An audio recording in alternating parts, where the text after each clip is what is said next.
Welcome to the Infowars Nightly News. It is Tuesday, July 8th, 2014, and I'm Ann McAdoo. Well, President Obama is going to be in town this week. He is taking a little Texas tour to do a little Democratic fundraising. But not surprisingly, he won't be taking a tour of the border. But I think the problem speaks for itself when the president, who would prefer to hang out with campaign donors and other political supporters, would decide not to have any interaction with those that are directly affected by his failed policies. In this case, the failed immigration policies that led to a full-blown humanitarian crisis. So instead of taking the easy way out, I wish the president would step up and lead. And he would learn, perhaps something he did not already know, or that he thinks he knows, and which is absolutely wrong. It's puzzling and it's frustrating that the President of the United States chooses the path he apparently is going to take rather than one that will help him solve problems. That was Texas Senator John Cornyn, who said he found it puzzling and frustrating that President Obama would not be visiting the border to witness firsthand this humanitarian crisis and, of course, take a stronger leadership stance there. Texas Governor Rick Perry also has been calling on Obama to take a trip to the border. The president said that he'd be happy to meet Rick Perry on the tarmac there, but Rick Perry said there's no way he wants to meet Obama for just a handshake and a PR opportunity. He's been highly critical of the president for the way he's handled this crisis situation. And of course, he rejected that small offer, which of course has now forced President Obama to make some time in between hobnobbing with celebrities and his 5-hour golf game on Saturdays to meet and discuss this border crisis with local officials as well as faith leaders. But that's very interesting because he's going to be meeting with these faith leaders in Dallas. And we're hearing a lot of reports about how it is a lot of these church groups and faith groups who are really taking responsibility for giving aid to all of these unaccompanied illegal minor immigrants. You saw the footage that we shot last month of churches here in Texas busing illegals to destinations unknown, and now we're getting reports of Catholic churches in Southern California agreeing to house unaccompanied minors for up to a month. And of course, these churches are asking their followers to take these minors into their home, sometimes for a month or more. Now, I think it's great that these church groups are helping these children. I don't have any problem with that. I do think, we are all human. We do all have that spark of divinity. But that is not the issue here. The issue here is that this was a calculated crisis that no one actually calculated the cost and how we're going to pay for it, much like Obamacare. And the fact is, we just cannot afford to house and take care of hundreds of thousands of illegal immigrants that are projected to be entering the country over the next year. We just cannot take care of that cost for an undetermined amount of time. And those sentiments are echoed by Sarah Palin, who says it is time to impeach Obama. Now, we've heard this before, but she says without borders, there is no nation. And Obama knows this. Opening our borders to a flood of illegal immigrants is deliberate. This is his fundamental transformation of America, and it's the only promise that he has kept. Now, she's saying that because of Obama's purposeful dereliction of duty, there's going to be an untold number of illegal immigrants who are going to come in competing against Americans for our jobs and limited public services. And of course, no end in sight because the president is prioritizing partying over doing the job he was hired by voters to do without saying protecting the borders, securing the borders is his job. Of course, we know the federal government is trillions of dollars in debt. Many cities are on the verge of insolvency. We've got an overrun healthcare system, and generally our welfare state programs are stretched to the max. And of course, the average American knows this. And now Mr. I do what I want, so sue me Obama is requesting even more taxpayer dollars to fix this manufactured crisis, just like he did with Obamacare. Remember how healthcare.gov was only supposed to cost a measly $93 million, and then it ended up costing upwards of $600 million to fix all of those glitches?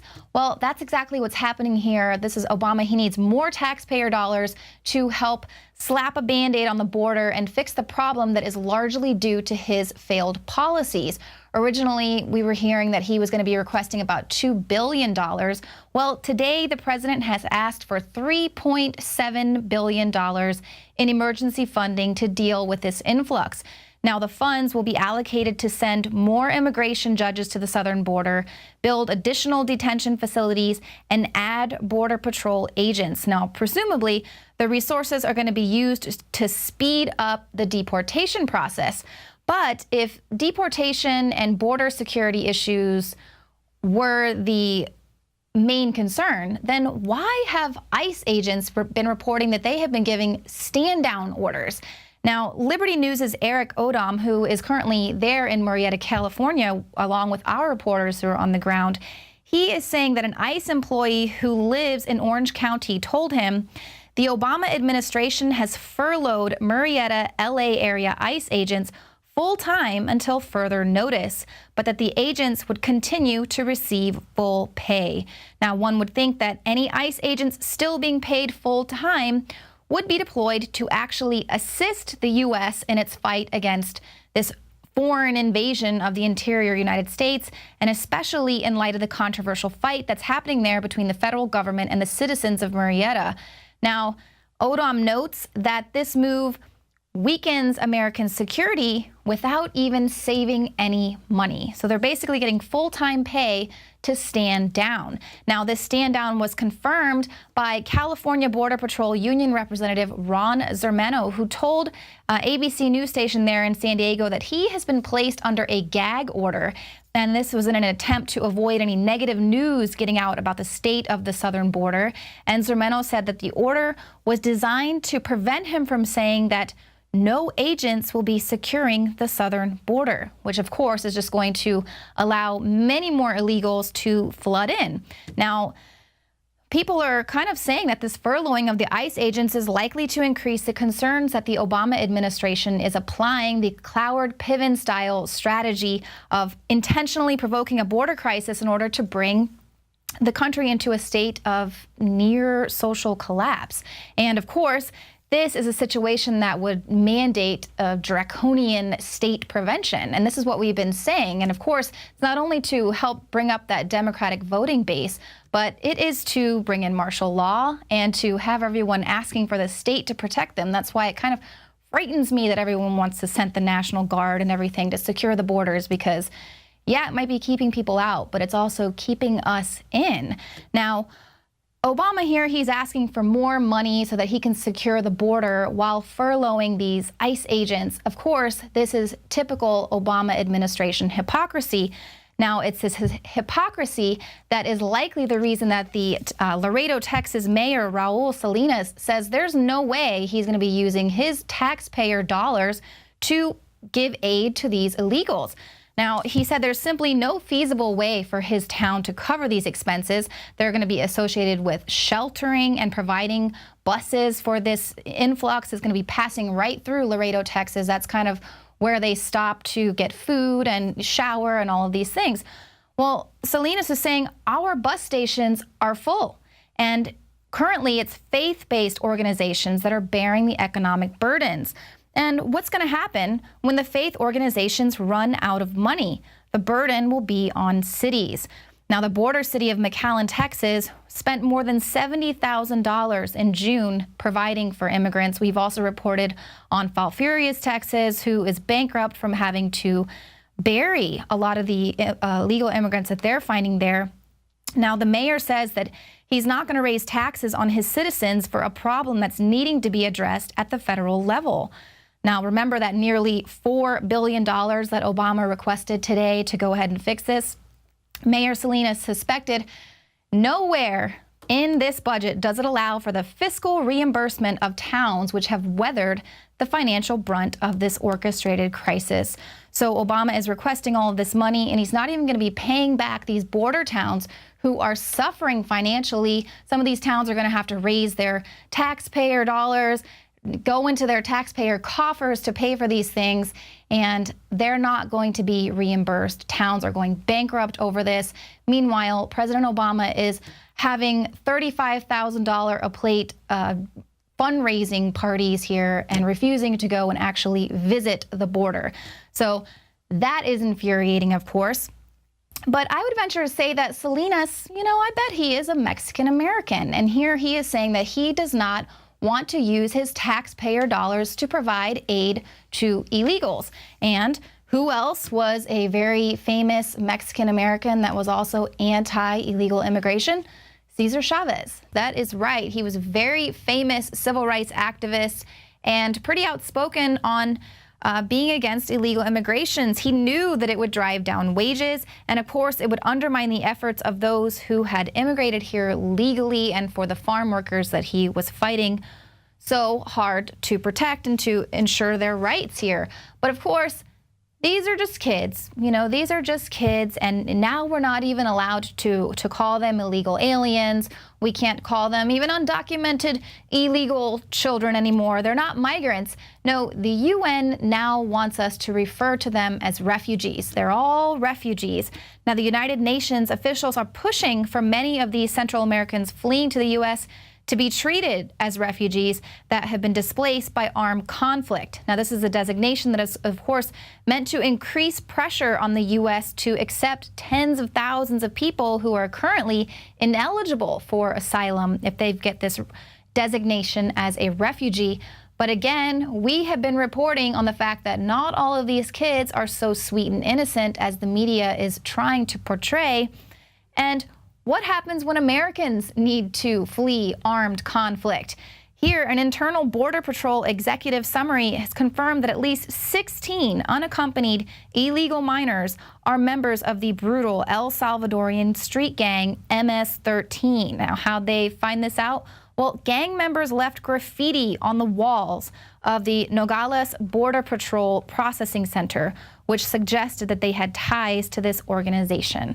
So you can see here how much they appreciate and respect the fact that they're being taken in, given food, clothing, and shelter here in America. And how do they show their thanks? They are graffitiing up the walls and showing their gang affiliation. And of course, this graffiti is just a small glimpse into what we can expect seeing here on our streets. Now, coming up, I'm going to be speaking directly with our reporters who are there in California. They've been covering the protests that are going on in Murrieta, California. Protesters there have been stopping busloads of illegal unaccompanied children from entering Southern California. So that is coming up right after this. Well, we've been covering the protests there in Murrieta, California. Citizens there are very upset, actively stopping these buses that are bringing in all of these unaccompanied minor illegals. They're saying, we don't want this in our town. We don't want our taxpayer dollars to go and pay for this illegal activity. And of course, they've been in a face-off with La Raza the last few days, as well as pro-immigration activists that have really escalated the situation there.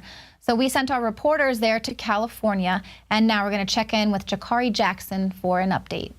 So Jakari, describe to me the situation there on the ground in Murrieta now.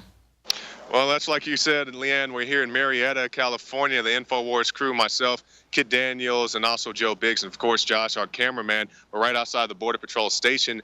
And this is the site where you've seen a lot of those videos, people blocking the streets, all these buses coming in, busing in the illegal aliens who are pretty much being transported by ICE, being transported by the Border Patrol. Many of these people are pretty much disgusted with their agencies right now. They say they don't want to be state-funded coyotes. They don't want to be the ones responsible bringing these people in here, especially the people who actually live in these communities, because I haven't had a chance to talk to the Border Patrol, the ICE agents personally, but some of the other people that have been here for a while, they say they have had a chance to talk to them, as well as the police department.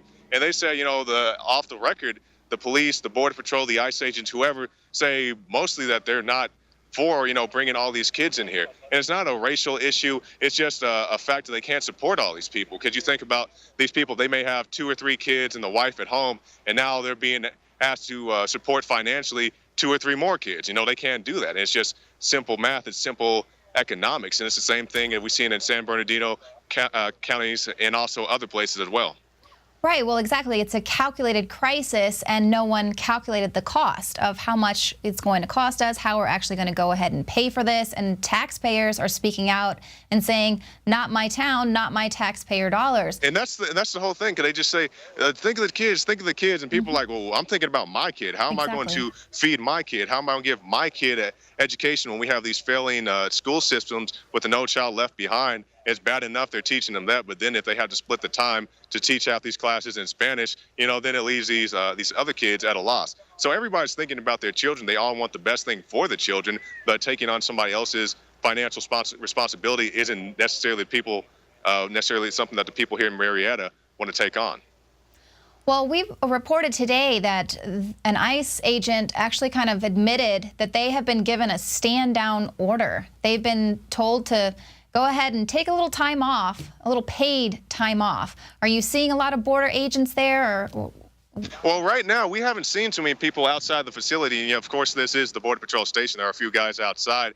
But as far as ICE, we have seen no ICE agents. There are a few cop cars rolling around, a few sheriff's cars rolling around. But other than that, we haven't seen any ICE or any other feds besides just the Border Patrol here. So I wouldn't be surprised if those guys are taking some time off. I'm sure they didn't fight it too hard.